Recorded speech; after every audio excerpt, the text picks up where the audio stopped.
Welcome to the History Guy Podcast, a podcast dedicated to stories of lesser-known historical events told by Lance Geiger, also known as the History Guy on YouTube.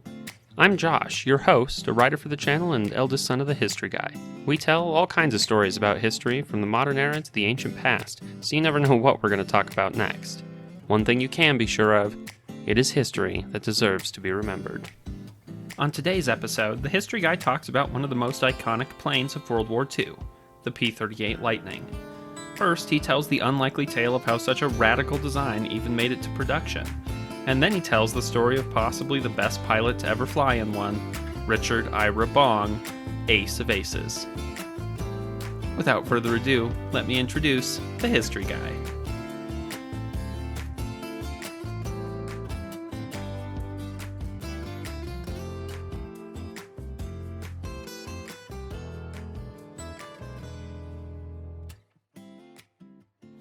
"83 years ago, First Lieutenant Benjamin Kelsey of the United States Army Air Corps took off in an experimental Army aircraft from March Field in Riverside, California, on what would be a very exciting flight that marked the debut of one of the iconic aircraft of the Second World War. There was only ever one Lockheed XP-38, and yet it would change the face of aircraft design in the course of the war. The February 11th, 1939 flight of the XP-38 deserves to be remembered. United States fighter aircraft design lagged in the period between the wars, limited both by flawed strategic vision and limited funds. Aviation writer Michael O'Leary wrote in a 2005 edition of Air Classics magazine, "During the early 1930s, the United States Army Air Corps had a motley collection of combat aircraft. The fighters of the day were little more than glorified sport aircraft, built for a style of war that would never happen." Author Warren Bodie explained in his 1991 book, The Lockheed P-38 Lightning, It Goes Like Hell, that the U.S. Army Air Corps in the 1930s had a bomber mentality. Politicians in the military hierarchy looked upon pursuit airplanes as the tool for stirring up public interest in the Air Corps at air shows. After all, with the Navy offshore and the American continent so far from any possible aggressor, pursuit aircraft would never be a viable requirement. They were expensive toys. U.S. production of fighter aircraft lagged behind European rivals. Plane Talk, a newsletter of the War Eagles Air Museum of Santa Teresa, New Mexico, explains, in the mid-1930s, the Army and Navy fought bitterly over what little procurement money was available. There was virtually no interest in developing new technology. Most aircraft in service were obsolete. However, the newsletter notes, as international tensions increased in Europe and as Japan continued to build up forces in Asia, some U.S. military planners realized that the still isolationist nation was in a bad position. Two of the men who helped effect change were Lieutenants Benjamin Kelsey and Gordon Seville. Kelsey had earned an engineering degree from MIT and a commercial pilot's license before joining the Army Air Corps in 1929. In 1934, he was assigned to the Air Corps Materiel Command at Wright Field, near Dayton, as the fighter project officer in the engineering section, making him responsible for the Air Corps fighter aircraft development. Seville had served in the Army Reserve in the infantry before becoming a flying cadet in the Army Air Service in 1926. In 1934, he was an instructor at the Air Corps Tactical School at Maxwell Field, Alabama, and was on the Army board responsible for aircraft procurement. In 1937, Kelsey and Seville collaborated on the creation of two circular proposals, which are sets of performance goals that are sent to manufacturers for new interceptor fighters. Circular proposals X608 and 609. Bodie writes that the proposals were designed to avoid strict Air Corps limits on pursuit aircraft that were a result of Depression decade thinking, related and unrelated pressures, and numerous financial impingements. Notable among these, Kelsey complained, was that American fighters were geared to a peacetime concept. Armament was limited to about 500 pounds, arbitrarily consisting of one .30 caliber and one .50 caliber machine guns and the ammunition for them. Kelsey and Seville agreed that the Air Corps needed aircraft with far more horsepower and firepower, anticipating a need for 1,000 pounds of armament to overwhelm adversaries. Kelsey explained, there were simply no research and development funds available for development of the required aircraft, at least as a pursuit-type airplane. Seville and I were in total agreement that some special gimmick was needed if we were ever hope to launch our joint pet project. Bodie contends that their solution was not really innovative. Audacious, yes. Kelsey explained, we merely invented the interceptor category, at least in the American vernacular. This category had absolutely nothing to do with the European term pertaining to fast-climbing short-range bomber interceptors. Our nomenclature was aimed at getting 1,000 pounds of armament on board versus the standard 500 pounds. The proposals, 608 for a twin-engine aircraft and 609 for a single-engine aircraft, were radically more demanding than any previous U.S. Army Air Corps proposals, including a 360-mile-per-hour airspeed at 20,000 feet, 290-mile-per-hour airspeed at sea level, the ability to sustain full power for 1 hour at 20,000 feet, reach 20,000 feet in 6 minutes, and take off and land within 2,200 feet while clearing a 50-foot obstacle. The aircraft were to use one or two Allison V-12 liquid-cooled V-1710 engines using turbo superchargers to allow high-altitude performance. The V-1710 was, Bodie notes, the most powerful engine that was expected to be ready for production in 1938. The website Dave's Warburgs dryly notes, many companies that were approached considered the specifications impossible. Circular Proposal 609 would eventually result in the Bell P-39 Air Cobra, but Circular Proposal 608 would lead to a much more radical design.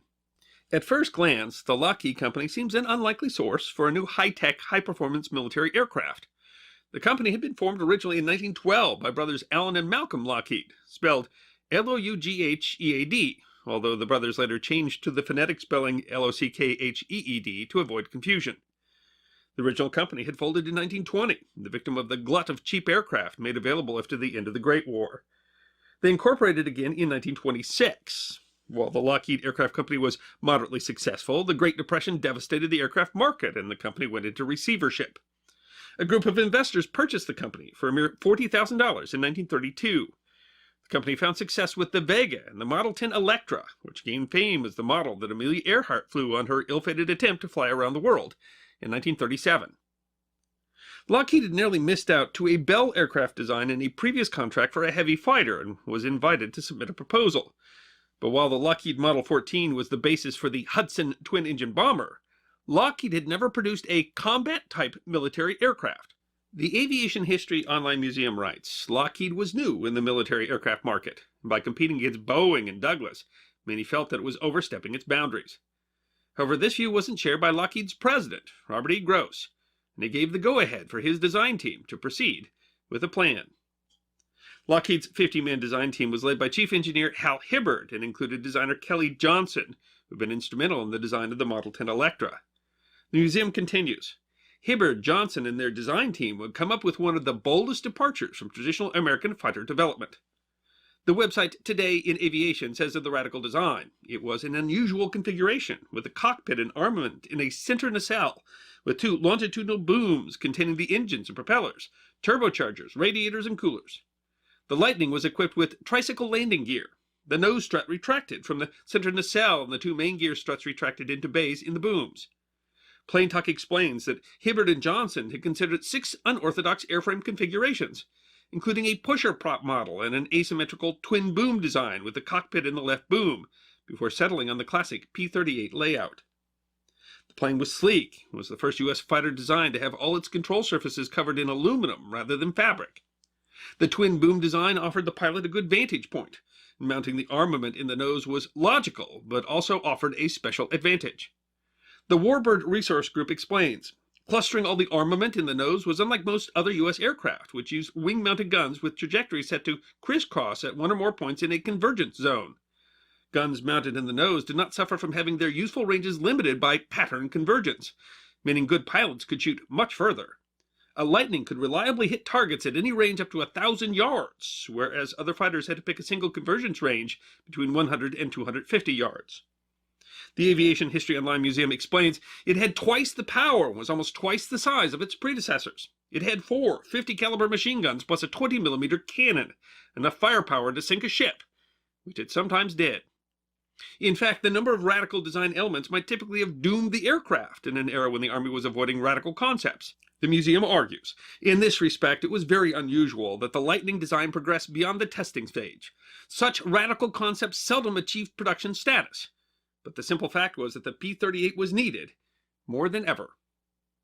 While competitors Consolidated, Curtiss, Douglas, and Vultee submitted proposals, Kelsey was impressed with the Lockheed design. Plain Talks writes, on June 23, 1937, the Air Corps awarded contract number AC-9974 for $163,000 to Lockheed for one twin-engine XP-38 interceptor. Lockheed called it the Model 22. It was the 22nd aircraft designed to emerge from the fledgling 11-year-old company, and it was Lockheed's first military contract. But a prototype is only that. As O'Leary notes, the company team was pleased with this, although they realized that the new plane was radical, and one aircraft might not lead to production if the design didn't perform as required. Design and construction of the prototype took just over a year and a half, and despite the $162,000 contract, cost the company more than $600,000. Plain Talk writes, the sleek, all-silver prototype rolled out of the factory, shrouded in canvas and in great secrecy, on December 31st, 1938. It was trucked to March Field, near Riverside, California, to start flight testing. The XP-38 was 37 feet 10 inches long, had a wingspan of 52 feet, and an overall height of 12 feet 10 inches. The testing would be done by Ben Kelsey. The first flight was January 27, 1939, and, as is common for a first test flight, revealed stability issues that had to be addressed. The problems were addressed, and Kelsey flew 5 more times over the next 2 weeks. Then, a fateful choice. The Aviation Online History Museum notes, the Army decided to lift the wraps of secrecy and schedule the sole prototype for a transcontinental speed dash on February 11, 1939, from March Field, California, to Mitchell Field, New York. It was a critical decision that would haunt them for years. There was a particular motivation behind the choice. Plain Talk writes, General Henry H. Hap Arnold, with a strong desire to get the Army Air Corps into the news in a positive manner, ordered Kelsey and the XP-38 to try for a new cross-country speed record. A planned transfer of the aircraft to Wright Field near Dayton, Ohio for official Army testing grew into a transcontinental dash from March Field to Mitchell Field on Long Island, New York. And the XP-38 did not disappoint. The website Today in Aviation writes, Lieutenant Kelsey departed March Field at 6:32 a.m. Pacific Standard Time and flew to Amarillo, Texas, for the first of 2 refueling stops. He arrived there at 12:22 p.m. Eastern Standard Time and remained on the ground for 22 minutes. The XP-38 took off at 12:44 Eastern Standard Time, and Kelsey flew onto Wright Field, Dayton, Ohio. He landed there at 3:10 p.m. Eastern Standard Time. The prototype averaged 340 miles per hour. It reached 420 miles per hour during the Wright Field to Mitchell Field segment. Excluding the time for the 2 refueling stops, the XP-38 had broken the transcontinental speed record set by Howard Hughes in his H-1 Racer in 1939. But there was one wrinkle, as the Sunday Times of Zanesville, Ohio wrote on February 12th. A new secret twin-engine Army pursuit monoplane crashed into a tree on the edge of Mitchell Field, Long Island. As Kelsey approached Mitchell Field, he was placed in a pattern behind some slower training aircraft. He throttled back, and as he attempted to throttle back up to land, the carburetor had iced over. He could not increase power. He crashed into a golf course. Kelsey was not seriously injured, but the prototype was destroyed. The Online Museum of Aviation History laments, the XP-38 crashed after only 16 days, with an airtime of 11 hours and 50 minutes. While some of the Lockheed engineers argued that the loss of the prototype delayed production by more than a year, Bodie recounts Kelsey making the exact opposite argument. The crash allowed Hap Arnold to sell the necessary officials and politicians on the plane on its record performance, without having to justify it with hard data. Kelsey estimated the crash actually saved Lockheed about a year on getting the next series out. However, aviation historian Martin Caden argues that the loss of the prototype meant that technical problems that would have been identified in testing were not discovered until the aircraft saw combat, resulting in the loss of many pilots' lives. Bodie notes that it was the only American fighter aircraft in production throughout the American involvement in the war. More than 10,000 were produced. So many were ordered that Lockheed was swamped. As the Online Museum of Aviation History explains, it was basically a hand-built airplane. It was never meant to be mass-produced. All skin sections were butt-joined using flush riveting, and all flight controls were metal-covered. The total order was expected to be only 50 aircraft, so when orders started coming in by the hundreds, Lockheed had to scramble to find room to increase production. Over lunch, Lockheed's president, Bob Gross, made a deal to buy the old 3G whiskey distillery for $20,000 to make room for an additional production line. Despite being produced in a whiskey distillery, the P-38 would rack up an impressive war record. P-38s would fly more than 130,000 missions and shoot down more Japanese fighters than any other aircraft. Also well suited for reconnaissance, some 90% of Allied area film captured over Europe during the war was taken by a P-38. It was used by some of America's most prolific aces, including Dick Bong, America's top flying ace of the war, and because of its impressive flying range when fitted with additional fuel tanks. P-38s were used in the April 1943 Operation Vengeance, the mission to assassinate Japanese Admiral Isakuro Yamamoto, a turning point in the war. And it all started by crashing into a golf course. Bodie quoted Kelsey, who eventually became a brigadier general. While most historians have never even been curious about how a washed-out aircraft with less than 12 hours total flight time could justify immediate go-ahead for production, has always been a source of amazement to me. And yet in the end he loved the aircraft. That comfortable cluck, he said, would fly like hell, fight like a wasp upstairs, and land like a butterfly. Now's the part of the episode where we get to chat with the history guy. A little bit about what we just heard, what we're going to hear, and some behind-the-scenes stuff that you only get to hear about on the podcast. So this is a great story. I think one of the amazing things about the XP-38 is how it really shows and how lucky everything that came together was. Because Yeah, absolutely shouldn't have been built. I mean, it was absolutely... They didn't want pursuit fighters, so they had to make up a whole new category for them. Lockheed had never built anything like this, and no one thought that they could possibly... The Army really did not want non-traditional designs, and they had one prototype, and they crashed it into a golf course. So, who would have guessed at this point that we'd build 10,000 of these things? Yeah, it's really an extraordinary story, because really the P-38, which was an extraordinary aircraft, and was certainly the dominant Army Air Force aircraft of the Pacific. But the really an amazing aircraft that really shouldn't have gotten built, and it's amazing set of coincidence that allowed it to be built, and so it really makes for such a good story that they knowing that this was going to be difficult to do, they took their one prototype, they flew it across the country, and then somehow leveraged the crash, publicly, made a huge deal of it, and then leveraged the fact that it crashed in order to get it approved, even though they didn't, hadn't even worked kinks out of a prototype. It's a great story. Absolutely. It's a really fun story. It's truly amazing. And this is, it's an iconic plane. It's the double boom and all of this stuff was just it's one of these planes that you'll still see because of how iconic it is, and they use it in all kinds of imagery. And I think I've always thought it was a really, really cool plane. And of course they were for their time they were really, really fast and especially effective. It is really interesting that we had fallen so far behind, and that we could have been. Like the Air Cobra was not an especially, the other one that came out of this was not an especially good plane, and was not especially well fit for what we would have needed. You look at it and you see how wrong-headed we were in terms of.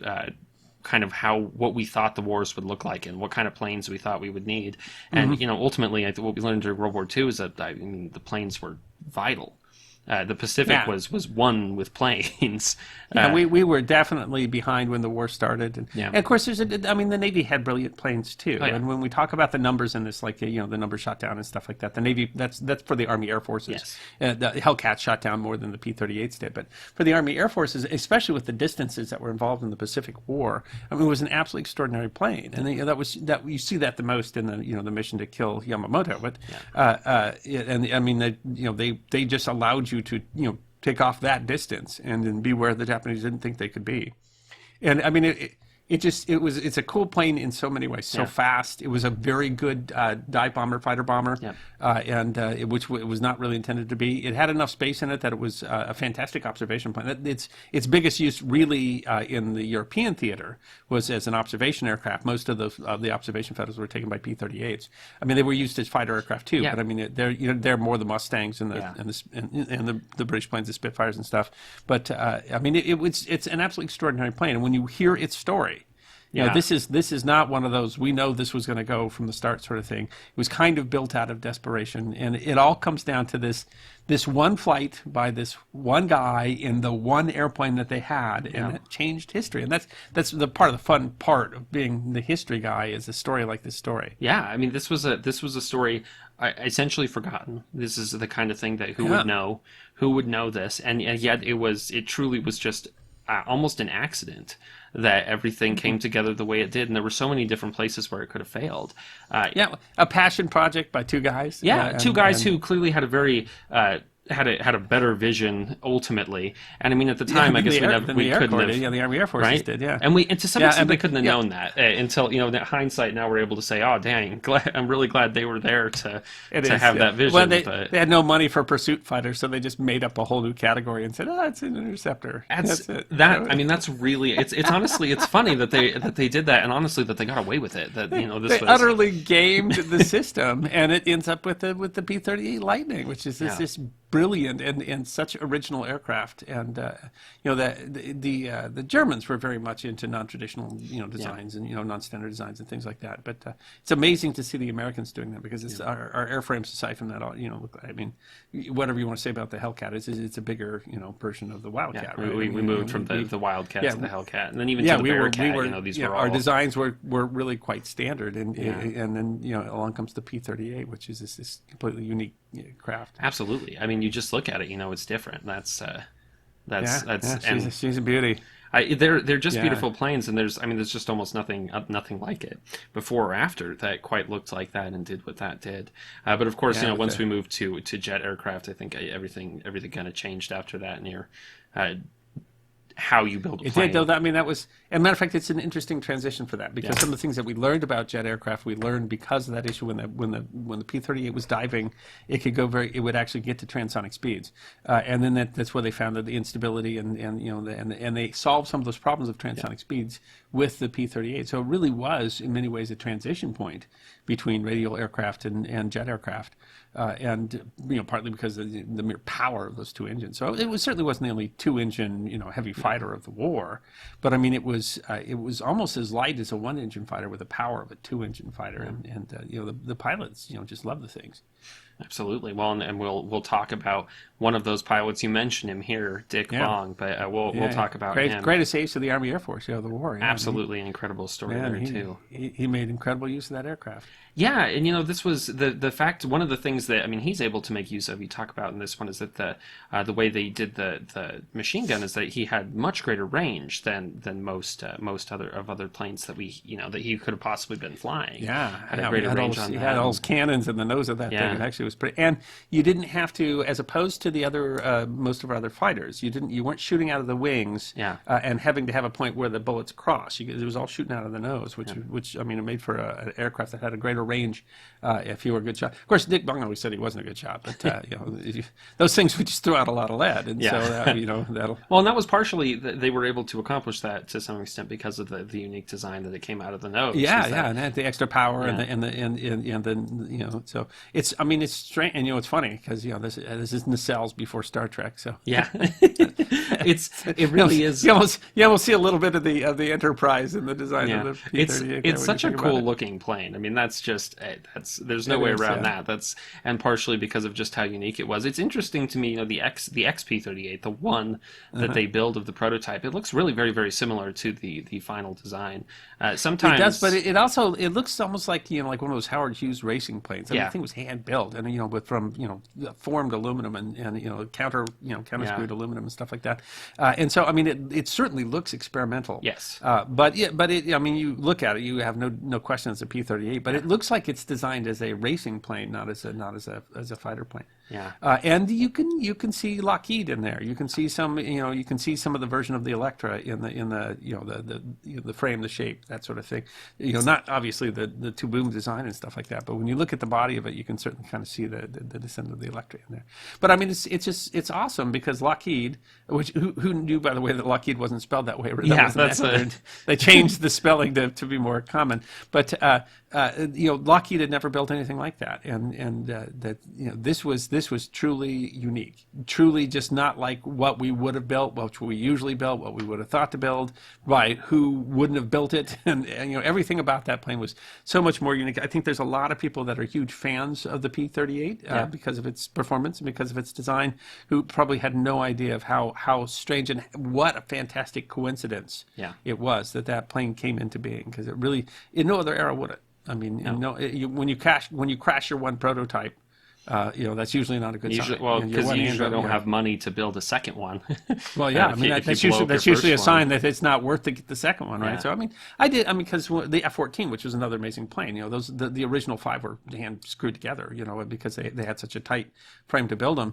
And, again, it was another one where they almost didn't build that and became an iconic aircraft. And this is kind of a similar story here. But, I mean, during the war, they were developing so much.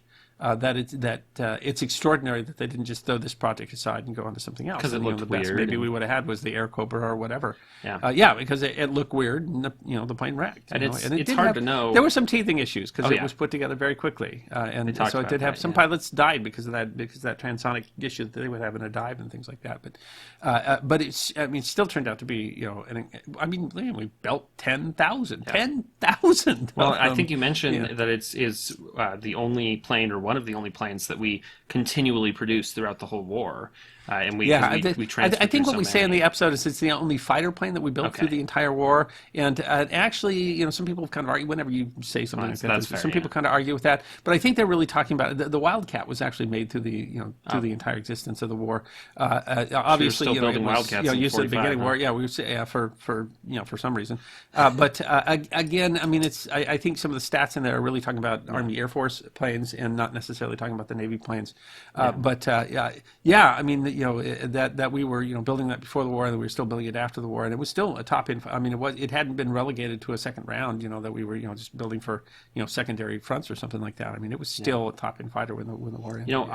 I was looking recently at a map that was showing distances, and I think it was some of it was about talking about range that you could send escort fighters for bombers, and the one that went the farthest was the P-38, and it was so far that to be honest, you were flying it outside of any reasonable range of where you would have been escorting bombers. They used it as a pathfinder. They would use it to lead bomber groups in, or other fighter groups and stuff in because it had the range to do that. Yeah, that's crazy. I think that's really because with the two booms, it had so much power that it could carry more extra fuel in drop tanks. I mean, even beyond, and that's one of the reasons why the P-51 is the great American fighter of the European theater of operation, and the P-47 did quite well in both of those. But the reason the P-38 kind of dominated with the Army Air Force in the Pacific is because the ranges are much different. I mean, it's much you're fighting across the ocean, and so I mean, even when you're talking about those, flying from the bases in England to Berlin, that's nothing compared to flying from bases in the Solomons to Formosa. Absolutely, yeah. And we had bases. Well, gosh, toward the beginning of the war, we were fairly limited on bases that we could, and we needed we needed air support all over the place, and so that's it. It's incredible just how much, and of course we solved some of that with naval planes and carriers and stuff. But especially at the beginning of the war, we had those bases in Australia and New Zealand and stuff like that, and those were, they were covering as much of the Pacific as we could, and the P-38 was perfect for that kind of that kind of theater. The other, this almost seemed to be like a kind of a make it or break it for Lockheed. I mean, it seems like this is what, in terms of where Lockheed was going to be in the future, this was a determining point. They were building the Mitchell. They were building a bomber that was based essentially on the Electra, but I mean this was for Lockheed. This was their first attempt to make something in that fighter, and Lockheed would end up being an important player as we move into the jet age and et cetera. So this was certainly out of the box for Lockheed, and it required that they kind of put together something, and they had a runner-up for other fighter design is why they were given the opportunity to apply. No one in the industry really thought that Lockheed could do this. So this really did build, Lockheed, and which would become, a major, aircraft designer and builder for decades after. One of the ways you see that is the fact that they really were not prepared to build 10,000 planes. Oh yeah, no one told them that was going to happen, right? Yeah, but it's amazing that they were able to. I mean, they. That's a good story. Yeah, they bought the brewery next door and they started building airplanes on it. Yeah, certainly that's where a place that could have gone wrong too is you have that you buy the successful plane and they just can't fulfill the orders. Yeah. Well, especially because this wasn't made out of plywood. This was made out of aluminum. The aluminum had to be very specifically formed. And, so that's not the only time that happened during the war. But they had hand built a couple, they hand built one, and then they get an order for 50 or 100 or 1,000 or 10,000, and they're like, and that really says a lot about what the United States was able to do during that war in terms of production. I mean, the Japanese did that when we were bombing, and the Germans did that when. I mean, everybody, the aircraft production in the war was incredible. But I mean, the fact that you could upsize for someone who had never built that at all, and to build this, that many of these, it is extraordinary. It says a lot about the home front in the Second World War as well. And it literally built in a brewery. I mean, that's as good a story as you'll get. Absolutely. Hold my beer. Yeah, and this is this was a plane that I think it really made a difference. It might be difficult to say it was the most important plane of the war or anything like that, and I don't think I want to make that claim. But I think it was an important plane. It certainly made a difference. Yeah, absolutely. And one that because of its range really did shift things. Yeah. I mean, I think if you look at the most kills of the Army Air Force, probably the P-51 and the P-47 might have more total kills. Yeah. But I mean, in terms of the Pacific, I mean, it was absolutely the best Army Air Force plane of the Pacific, and the Navy planes didn't have nearly the range to do with that what it was doing either in terms of protecting bombers and stuff like that. So they're really kind of a different class. So I mean, it really did make a significant difference in the war in the Pacific. You might say, anybody will argue anything, but you might say it was the most important fighter design of the war in the Pacific, and was outclassing its Japanese competitors by the time that it was in full production. Which is incredible, because at the beginning of the war we were not outclassing the Zeros. We were not outclassing them, and there were a lot of things. We had a much better pipeline for pilots and stuff like that. I mean, the bottom line is that the Japanese started out with numbers that they couldn't replace, and when it became a war of attrition, we could replace them much better. But so I mean, there's a whole lot that goes into that. But I mean, you would have to say that it was a significant design that significantly impacted the war, actually on both sides too, because the range did make a difference when they could start escorting in the European theater. The fuel mixes, there are a lot of different reasons why it wasn't as effective in Europe, but it was still an important fighter there. You'd say that it impacted the war, and it came about by coincidence. It's hard to imagine, how different the war would have been if the Army had said, no, you crashed into a golf course. That's a sign we shouldn't build it, as opposed to one we should. That's where the end, of the video is, saying like, why no one ever asked a question about how this got into production, given its record. Well, if you're a longtime listener of the podcast, then we know that you love history, and there are lots of ways that you can do more with the History Guy. There are ways to support us, but there's another thing that you can do that really is just something fun you can do, and that is that we are doing a number of trips with the History Guy. We are doing them all over the place. Travel with the History Guy, yeah. So this is a great opportunity. We've been trying to put these together. A lot of things happened, COVID and all sorts of things kind of put the kibosh on it. But we now got a couple of different opportunities, and it's a chance. I'll be there, and I promise I will get to know you all as much as we can in these trips. So we have a couple that are open right now. One is in Washington D.C., which we haven't talked as much about. That's in next March, and it's a 3-day trip, and it covers all your hotel. It covers most of your meals. It covers all the tours. Goes to a lot of really great places, Ford Theater and Mount Vernon, as well as the Library of Congress and the National Archive, as well as the Smithsonian and the White House Capitol building. So I mean, I think it's just going to be a hoot and a half. It's a coach trip. Lots of space left on that one, and you'll be on the bus with me, and so we can talk about history. Well, afterwards when we have dinner and stuff, I'll be around. So if you want to get to know the History Guy, and if you want to enjoy history with a bunch of other history lovers, that trip's going to be a lot of fun. And the other trip, of course, is to the United Kingdom. Still lots of slots open on that one. That's next June. And that's I think going to be a lot. It's not a standard London trip. We're going to go down to the Cotswolds. We're going to get to shoot longbows. We're going to get to taste British cocktails. We got a lot of fun things that are actually on that list that are things that you don't typically do when you visit London. As well as a couple of things. We go to Westminster and we'll go see Elizabeth Tower and stuff like that too. So again, this is just an opportunity where you can go. I mean, I think we have very competitive rates. I think when we looked at what we're able to do for the tours and the hotels and et cetera, that these are actually a very good deal that you couldn't really match if you're going on your own. And you get all these guided tours by experts, and you get to be there with the History Guy to talk over history. So if you want to get to meet me and get to know me, if you want to be with other history lovers when you go on vacation, they're both worth your time. And any other trips that we schedule, there might be more, all going to be, those are on the webpage, which is thehistoryguy.com. Thehistoryguy, all one word, .com. And you also can get all of our episodes, all of our YouTube episodes, all of our podcast episodes, our store. Everything that you want to do is there, and then we've got information on all the trips that are available. So it's thehistoryguy.com. Next up, the History Guy tells the story of the Army Air Force's ace of aces, Dick Bong. It has often been said that war is the most dramatic of human endeavors. And of the millions of people who served throughout the globe in the Second World War, there are countless stories of those who went above and beyond to serve their country, to protect their comrades, and to do their part to try to bring an end to the most destructive war in human history. And among those stories is the story of Richard Ira Bong, a U.S. Army fighter pilot in the Pacific who was so successful that he became America's ace of aces. The story of the top fighter ace of the U.S. Army Air Force deserves to be remembered. Richard Ira Bong was born September 24th, 1920, in Superior, Wisconsin. The oldest of 9 children, born to Carl Bong, a Swedish immigrant, and American Dora Bryce. He was known as Dick and grew up on a farm near the small town of Poplar, Wisconsin. He had an interest in planes from a young age and saw airmail planes fly over the farm when President Calvin Coolidge was at his summer White House in Superior. He recalled that the mail plane flew right over our house, and I knew that I wanted to be a pilot. He attended the Superior State Teachers College beginning in 1938, where he enrolled in the Civilian Pilot Training Program, started just that year to train pilots, both for civilian roles and the possibility of war. On May 29, 1941, Bong enlisted in the Army Air Corps Aviation Cadet Program. The cadet program had been accelerated in 1940, reducing training time to meet a potential demand for pilots. The U.S. Army Air Corps tripled between July of 1940 and July of 41, from 51,000 to over 152,000 men. Bong was one of the many trained in this period.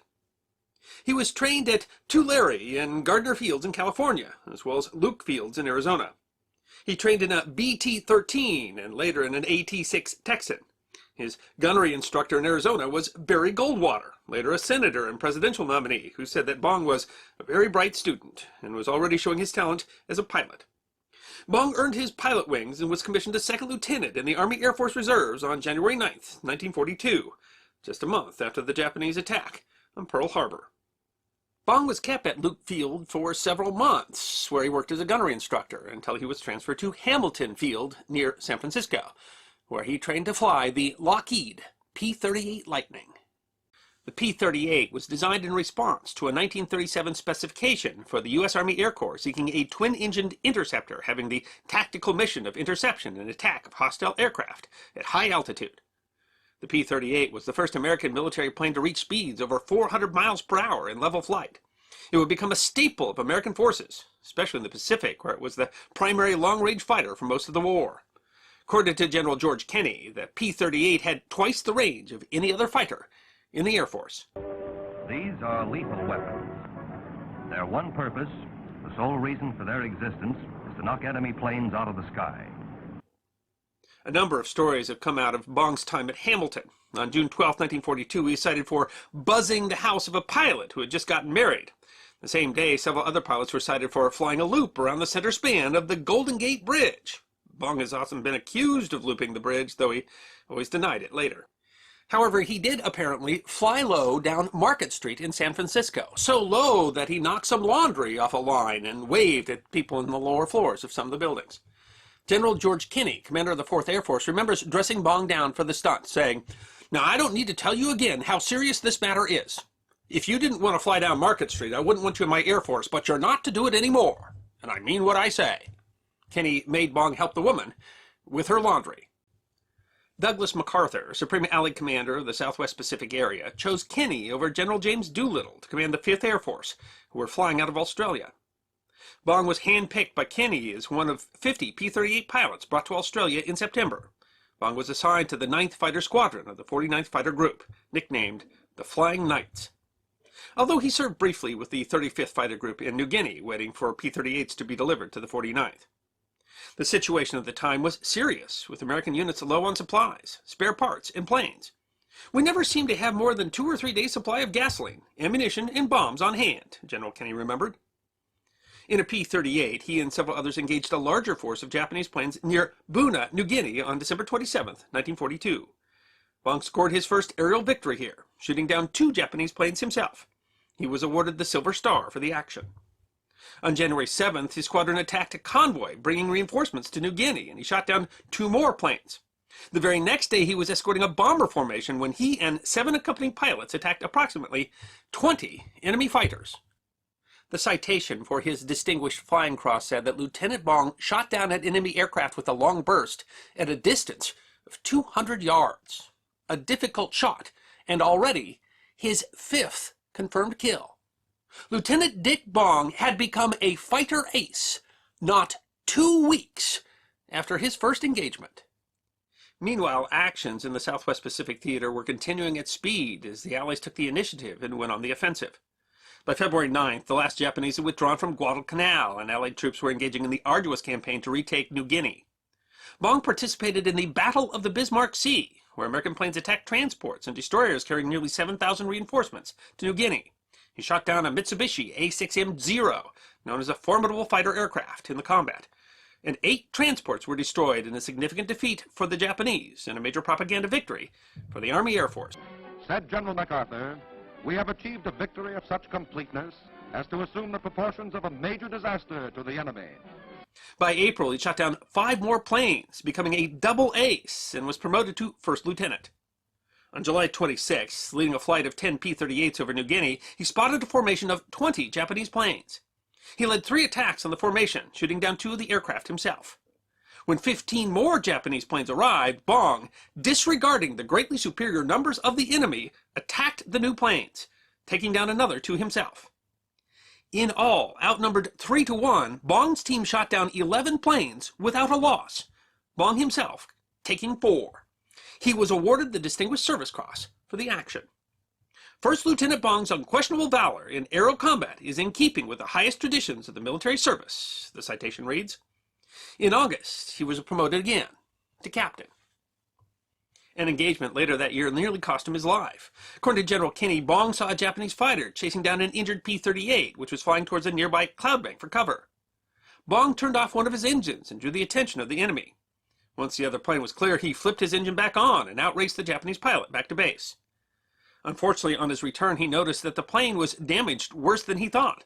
Half of his tail was gone, and as he prepared to land, he found that his ailerons were also damaged. When he finally touched down, he discovered that he had no brakes, and one of the wheels was punctured. He ended up in a ditch, alive, but his plane was a total loss. The plate shield behind his head was pitted with dents, and the plane had 50 bullet holes in it. Both fuel tanks were punctured, but a self-sealing rubber system had kept them from leaking. In another engagement, he was circling above the jungle where a pilot had ditched.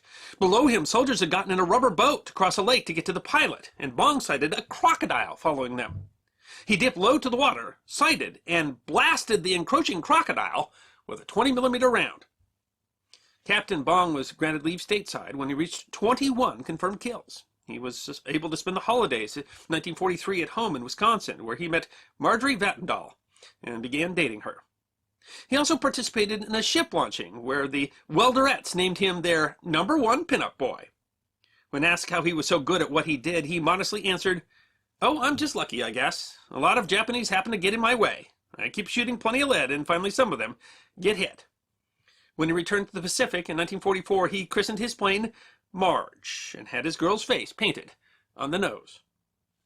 He was reassigned to the 5th Air Force HQ, but allowed to freelance. During this period, 2 of the other aces in the region were lost in combat.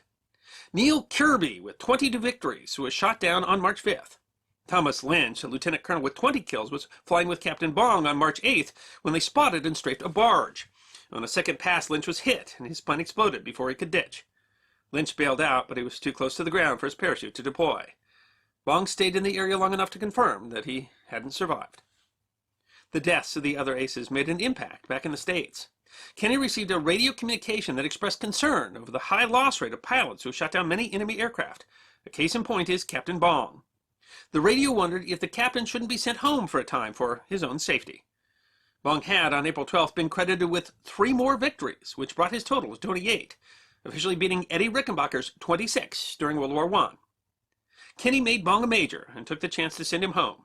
Rickenbacker and Kenny had earlier promised cases of scotch to whoever beat Rickenbacker's record first, and both of them sent along a case.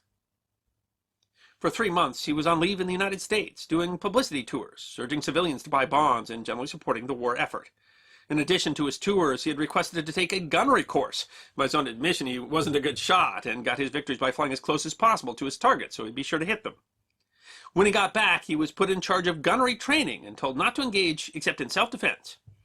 On October 10th, he accompanied his trainees, shot down 2 more planes, only in self-defense, of course. Bong, still officially a gunnery instructor and not required to fly combat missions, continued to find ways to do so. And between October 10th and November 15th, he engaged in unusually hazardous sorties and shot down 8 more planes.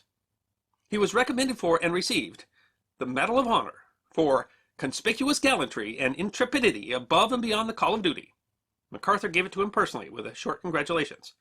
Major Richard Ira Bong, who has ruled the air from New Guinea to the Philippines, I now induct you into the society of the bravest of the brave, the wearers of the Congressional Medal of Honor of the United States.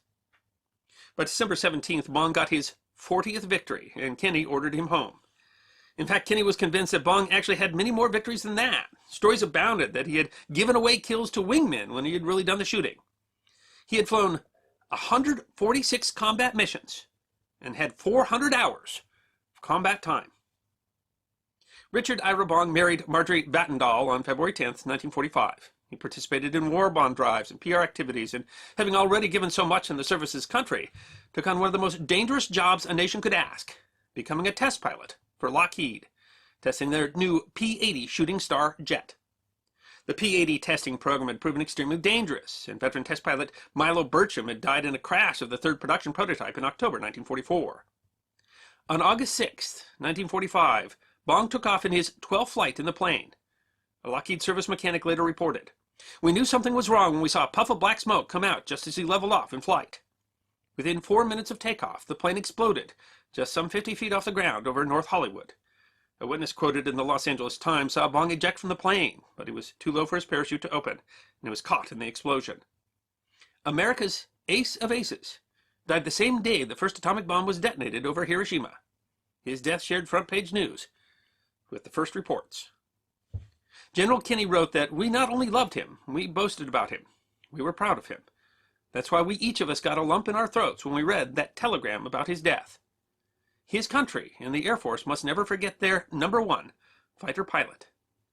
Eddie Rickenbacker said that Bong made his final contribution to aviation in the dangerous role of test pilot of an untried experimental plane, a deed that places him among the stout-hearted pioneers who gave their lives in the conquest of sky and space. In his 2020 book, Race of Aces, veteran combat correspondent Dick Bruning notes that of among American fighter pilots in the Second World War, only 5% became aces. And yet those 5% accounted for half of all enemy aircraft claimed in air-to-air combat. And simply put, that means that a huge burden was placed on the shoulders of a very few. A burden we can barely even comprehend today. When Major Dick Bong died, he was just 24 years old. In his brief life, he became one of the most decorated pilots in American history, having earned the Medal of Honor, the Distinguished Service Cross, 2 Silver Stars, 7 Distinguished Flying Crosses, and 15 Air Medals. So Richard Ira Bong. It's difficult to say that he doesn't have a truly iconic name, Dick Bong. I would say half the comments on the YouTube video are, "What a great name, Dick Bong." Yeah, there's. But I don't know that either of those had quite the connotation that people are doing to make you blush a little bit. Yeah, I think he was at the time. I don't think it was quite as odd. He certainly. Well, I mean, he was a rock star. Oh, the yeah. babes loved him. You know, he did the bomb tours and stuff like that, and they thought he was quite handsome. And he is almost the quintessential hero when you look at him. He lives a little on the edge. He's not always just straight follow the rules guy. And incredibly talented, and in a way, well, the top Army Air Force fighter ace of the war. Absolutely. So none of those guys in the Mustangs or in the P-47 shot down as many as he did in his P-38. Yeah, he's and even long after he was supposed to. Even when they're saying don't do that anymore. Stop that.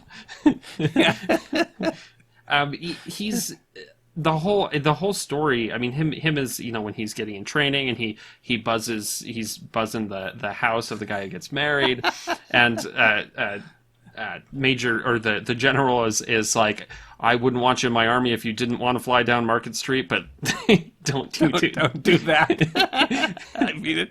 Yeah, that's it. He knocked laundry off the line or something. They made him go help do the laundry. Yeah, he's all entertaining.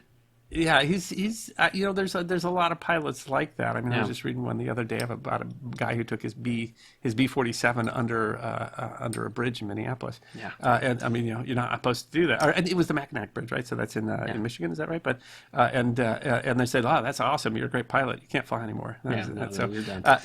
So he was, I mean, and the funny thing is, probably the greatest modern hero that we have is Maverick, right? Who buzzes the tower, and he's. I mean, it's clear that Top Gun character has the same flavor as these. I mean, he has to have been inspired by Dick Bong, because I mean they have that same sort of roguish personality, while at the same time having a talent that they can't deny. Well, and it is interesting like because with Maverick, when he buzzes the tower, I think a lot of people are like, that'd get you kicked out of the service pretty much right away, as you don't do that. And of course, Maverick gets away with it, but that's also, I mean, so did Dick Bong. Yeah, so he did. He made it through, and of course, you wonder if there's. I mean, that's part of the draw, is that someone who's just so talented that no matter how much he pisses off the brass, they just can't. Well, I mean, he shot down 40 aircraft. What are they going to say? But and I mean, and he did a lot of. I mean, it's a really good story, and we don't want to give away the whole episode. But I mean, there are lots of times when he was at least on the edge of disobeying orders there. But they needed aggressive pilots who could do what he could do, and unquestioned in his talent at a time when that talent was needed. So I mean, he's a great story. Yeah, it's this whole theater that he spends a lot of time in, this southwestern Pacific theater, that especially during the early parts of the war, and that's kind of a part. Our first stuff, we talked about Europe first, essentially, when we entered the war. And they really, we've ignored in some ways, what goes on in that Southwest theater. And it was a very extremely dangerous theater. In some ways, because if you think about the pilots, the fighter pilots in European theater, you think about the Mustangs. But you think about the pilots in the Pacific, you think about the Navy pilots. Yeah. And I don't know that you got really a movie that talks about the Army Air Force pilots in the P-38s flying in the Pacific. And yet, this guy, he was the top American ace of the Army Air Forces. It's a story that's really surprisingly not told as much as you would think that it would be. And it was a difficult place to fly. I think you're facing a very different challenges than we're facing in the European theater too.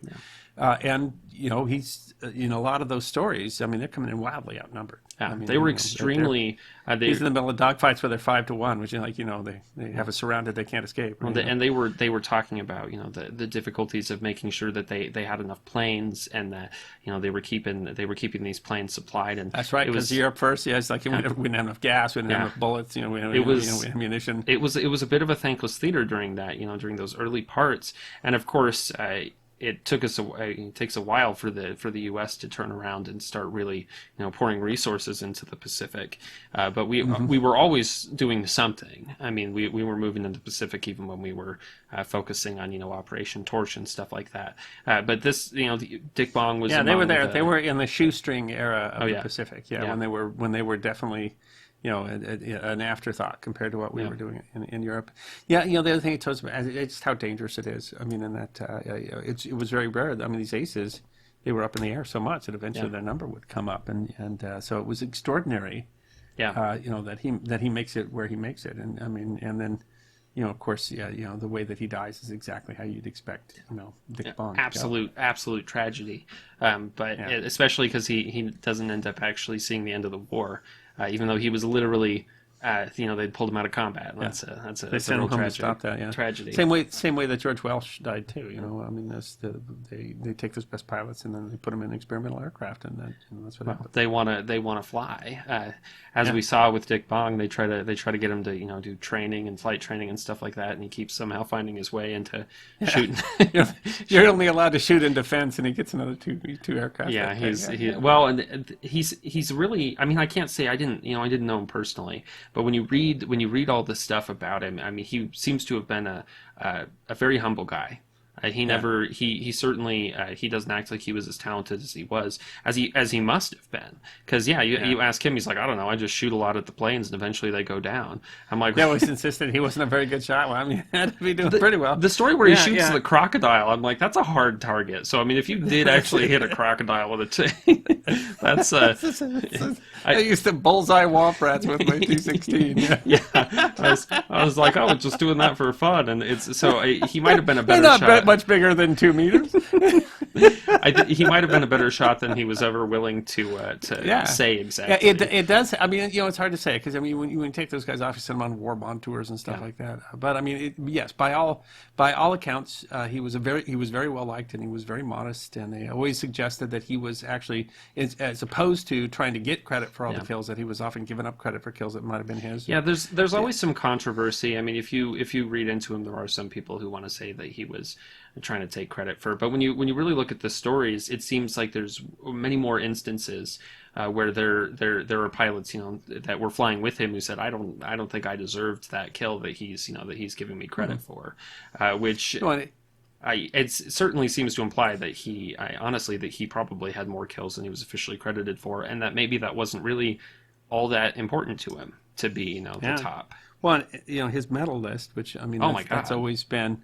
I mean, certainly they're deserved in his point, but I mean, there's always been questions about who gets awards and why they get the awards and stuff like that. And certainly, for someone who broke the rules a lot, he certainly got received a lot of awards, including the Medal of Honor. Yeah, which for no single action, but just kind of for his general, you're crazy and you shoot down a lot of planes. It sure seems like they're like, we've kind of run out of awards to give you, and adding another air medal seems silly at this point. So how many of those can you have? So I mean, it's kind of interesting as a Medal of Honor award, because those are more often a single act of bravery. Though I mean, a lot of them went to general officers and stuff like that. That really kind of had to do with their career. But there were any number of those actions where I mean, he was taking on many more planes and he was saving other pilots' lives and things like that. Where sometimes in absolutely ways where a bunch more planes come in and no one would have batted an eye if he would have left, and instead he flies into them, and he stayed. That's so you can. I'm sure that there are people there, naysayers or whatever, but I mean, I think Dick Bong was certainly the definition of a hero, and even if you, pretty much anybody getting in those planes was a hero because they were certainly risking their lives for their country, but that idea that 10% of the flyers killed something like 70% of or half of the. What was it, like 10% killed half of the air-to-air kills in the war? Crazy. I mean, he was one of those that was making a huge difference. And when you shoot down 40 enemy aircraft and 40 air-to-air kills that are confirmed, that you have to say that's a lot of pilots that were saved, and that's a lot of troops on the ground that were saved because those would have made a difference. Well, of course, he played a role in that one action where he's shooting the transports. Which ended up being a very significant. I mean, that was a significant. At Guadalcanal, made a huge difference. There's I mean, he did, and it's hard to say. I mean, when you look at it at war, to find any like one person that you would say was like they made the difference. But certainly, you can find some people who you'd say, I mean, they made a difference. And it's because it's a war of numbers. There were many pilots, there were many people on the ground, and none of it was possible without all of them. But you certainly, I mean, Dick Bong was out there doing something incredible. You find like some of the German aces on the fighting on the Eastern Front, or had hundreds of kills. Sometimes wild. So Cowling was just covered in, and some of the naval pilots there that were the Mariana Tricky Shoot and stuff like that, where they had hundreds of kills. But again in the part of the war where they only ever had 2 days worth of ammunition, and with I mean, this is almost a forgotten theater that he had this success. It's even more impressive. So certainly Dick Bong deserves to be remembered, and if nothing else, he represents a lot of forgotten flyers that were living in the jungle and putting their life on the line every day there in the Pacific.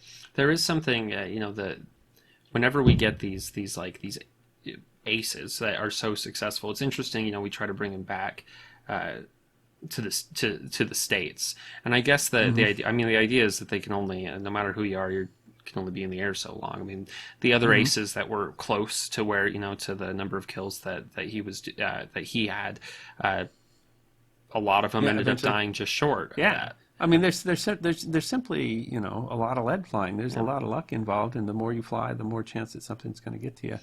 And so that was, but it's such a tragic story, really, that we brought him home specifically because they thought the press would be too bad if he were to die in combat, and then he takes on, of course, a very dangerous role, and that ends up, on the very day that we dropped the bomb on Hiroshima, I mean, the end of the war, That close, there's some poetry in that story too, true stringer fiction, etc. That I don't know, maybe maybe the war just couldn't end, with Dick Bong's, It's incredible, you at the end we find out, he was 24.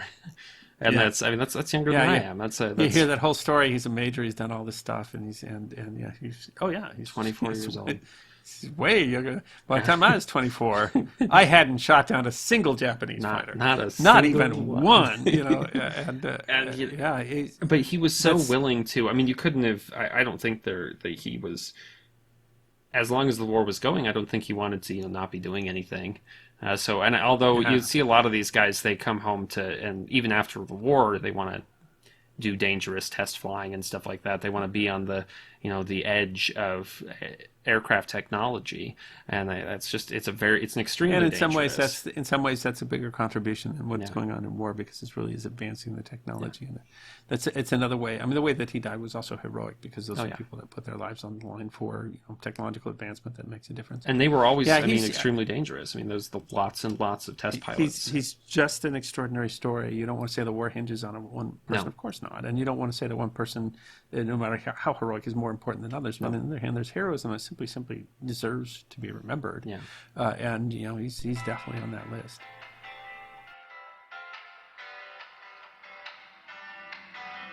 Thank you for listening to this episode of the History Guy podcast.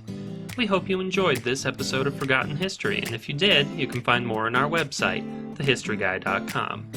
We release podcasts every 2 weeks, so stick around if you want to hear more podcasts of Forgotten History. You can also find us on Facebook, YouTube, Instagram, Twitter, and Patreon. You can even get a personalized message from the History Guy himself on Cameo.